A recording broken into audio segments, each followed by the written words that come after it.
Today we're learning long division of polynomials. So let's just start with some long division review that you learned back in elementary because we're going to use those strategies to do this long division with actual polynomials. So when we do long division, we want to set up, so we're going to do 8 divided by 2,568. Okay, so a review of how you would do this from probably about 3rd or 4th grade. You first ask yourself, does 8 go into 2? No, it needs to be bigger. So now include the 5. Does 8 go into 25? Yes, it does. So you choose how many times 8 goes into 25 without going over it. So that's 3 times. So I put a 3 up here above the 5. So 8 times 3 is 24. So that number goes on this row, and then you subtract them. So you have to make sure to subtract them. So that tells you at that point, 25 minus 24 is 1, and then you bring down the 6. Okay, so now you ask yourself, does 8 go into 16? And you want to choose the most number of times it can go into 16 without going over. So 8 goes into 16 twice. So I'm going to put a 2 right here above the 6. Then I'm going to do 2 times 18 is 16. I write that number here, and I subtract them. So now that's a 0. I bring down the 8. So now you're asking yourself, does 8 go into 8? It does. It goes in once. So put a 1 right there. And 8 times 1 is 8. And when you subtract, you get 0. So at that point, your remainder is 0. So 8 does go into 2,568 perfectly with no remainder 321 times. So 321 is our answer. Let's try another one. This one's going to have a remainder. So once again, we start the same way. Does 7 go into 1? No. So we do, does 7 go into 11? It does. It goes in 1 time. Because if you did 2 times, that'd be 14, and that's too many. You can't go over 11. So we put a 7 down here, and we subtract. So 11 minus 7 is 4. Now bring down the 5. So now you're going to ask yourself these same questions about, does 7 go into 45? So 7 does go into 45. You want to go the most times possible without going over. So that's 6 times. 6 times 7 is 42. So you put the 6 up there above the 5. The 42 comes down here, and then you subtract. 45 minus 42 is 3. Now bring down the 2. So ask yourselves again, does 7 go into 32? It does. Remember, you want the most times possible, so we're not going to do 5 because that'd be 7 times 5 is 35. You can't go over. So we're going to do 4, and we're going to put the 4 right up here where the 2 is. So 7 times 4 is 28. And then you're going to subtract. So that leaves you with 4. And now bring down the 6.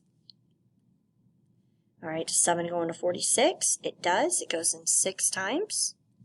That's 42. We subtract, and now we have 4 remaining.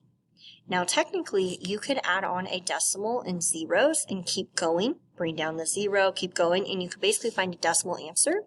You can also stop and say, okay, the remainder is 4. So the remainder is 4. Sometimes in elementary, you'd put R4 for the remainder is 4.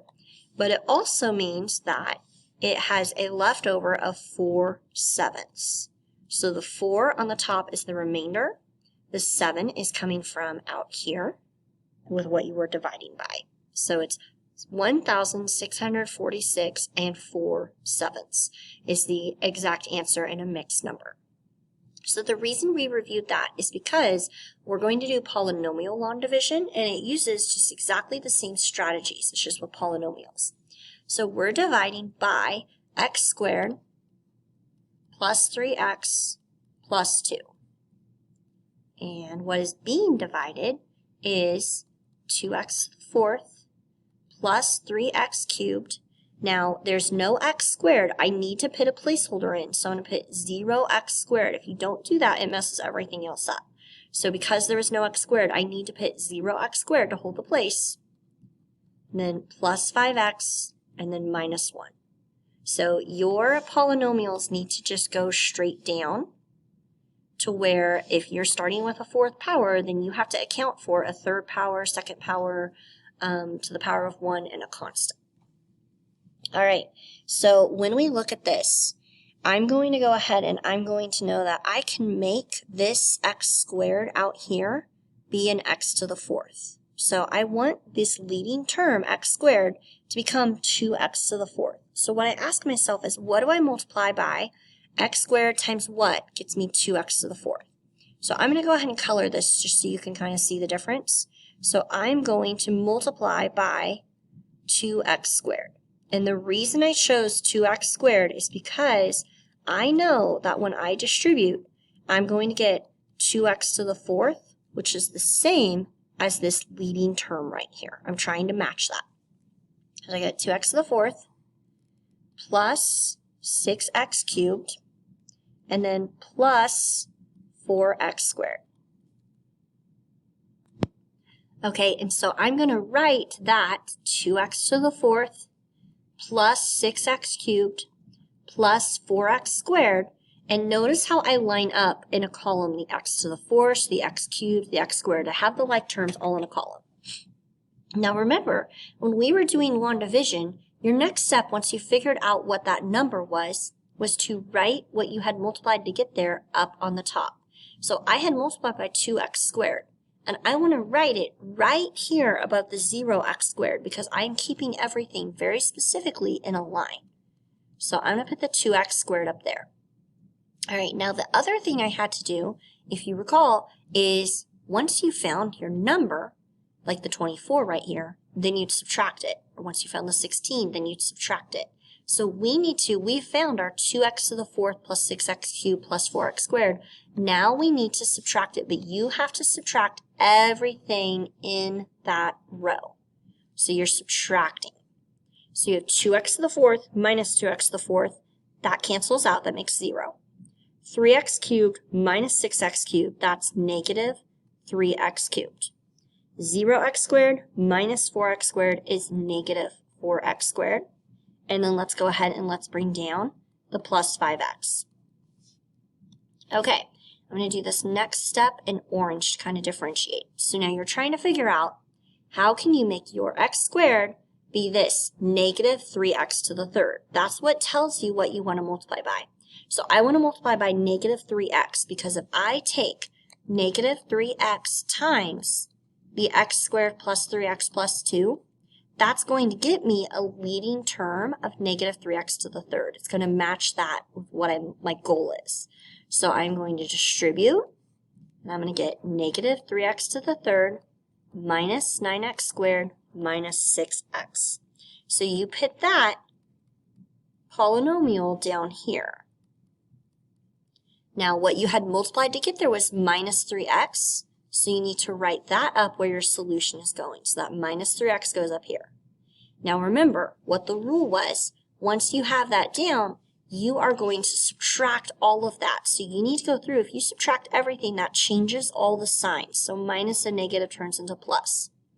So 3x cubed, let's see here, sorry, negative 3x cubed plus 3x cubed is 0. That goes away, and that's the whole purpose. We want that to cancel out.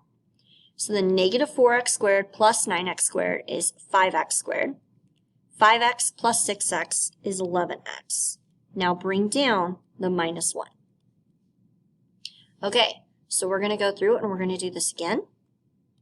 So now I'm going to try to make this x squared become 5x squared. So I think to myself, what do I need to multiply to get the x squared to become 5x squared? I need to multiply by 5. So I'm going to do 5 times the x squared plus 3x plus 2. All right, that's going to get me 5x squared plus 15x plus 10. So I'm going to write that down here. 5x squared plus 15x plus 10. All right, now what I had multiplied by the 5, that goes up where my solution is up here. So plus 5 goes in there. All right, and your next step is, remember, once you figure out that number, or in this case a polynomial, you are going to subtract everything. So everything is subtracted. It changes all the signs. So 5x squared minus 5x squared makes 0, so that's why that cancels out. 11x minus 15x is negative 4x. Negative 1 minus 10 is negative 11. Now, you cannot go any farther because there is no way you can get x squared to become negative 4x. If you did, that would be using something like negative 4 over x, and that would not be a polynomial anymore because remember, if x is on the denominator, that's not a polynomial. So what that tells me is that is telling me that this is the remainder. So how we're going to write our solution is we can kind of squeeze it in up here. We have this whole polynomial on the top, 2x squared minus 3x plus 5, and then our remainder is over the quotient. And that's our solution. I'm going to write it down here larger so you can see it. So we had 2x squared minus 3x plus 5, and then you hit your remainder, you add your remainder on. The remainder was negative 4x minus 11 over what you were dividing by, x squared plus 3x plus 2. And that's what your remainder is. Sorry. All right, let's try another one. So once again, using long division, exact same thing as we've tried before. So we're going to take x squared minus 3x minus 2. And what's being divided is 4x to the 4th. Now remember, if we don't have x cubed, x squared, anything like that, we have to have placeholders. Make sure you put those in. Then we have 5x and minus 4. Okay, so you are asking yourself, how can I get x squared to become 4x to the 4th? So to do that, you would have to multiply times 4x squared. So it's going to change that x squared into 4x to the 4th. And then keep distributing. Minus 12x cubed minus 8x squared. Okay, so we're going to write that underneath here. 4x to the 4th minus 12x cubed minus 8x squared. Now remember how we got there was by multiplying by 4x squared, so don't forget to write that down up on the top where your solution goes. So this 4x squared gets written down right up here, and after we've multiplied, that comes right down here, and then you have to subtract everything. So remember, that's the key that tends to mess people up. You're subtracting not just the first thing, but you're subtracting the negative 12, which turns it into plus. You're subtracting the negative 8x squared, which turns it into plus. So 4x to the 4th minus 4x to the 4th is 0. So I'm going to cross it out. 0x cubed plus 12x cubed is 12x cubed. 0x squared plus 8x squared is plus 8x squared. And then bring down the plus 5x. Okay, so now you're asking yourself, what do I multiply to get x squared to become 12x cubed? So what I'm going to multiply by is going to be 12x, because if you take the polynomial times 12x, then the leading term is going to be 12x cubed, which was your whole goal on this step. All right, so I multiplied by 12x, so that needs to go up here on the top in my solution, right above the 5x. And I'm going to write down 12x cubed, minus 36x, x squared, and then minus 24x. Now remember, you're subtracting on this row. So you're subtracting the 12x squared, that changes the minus 36 to plus, and then minus 24 to plus. So 12x cubed minus 12x cubed, that simplifies out, that makes 0. 8 plus 36 is 44x squared. 5 plus 24x is 29x, and bring down the minus 4. Now you're asking yourselves, what can I multiply to get x squared to be 44x squared? I can multiply times 44. And that's one of those things you can jump out to the side and you can actually show, or you're always more than welcome if you can do it in your head to go ahead and do so. It would be 44x squared. 3 times 44 is 132x. And then 2 times 44 is minus 88.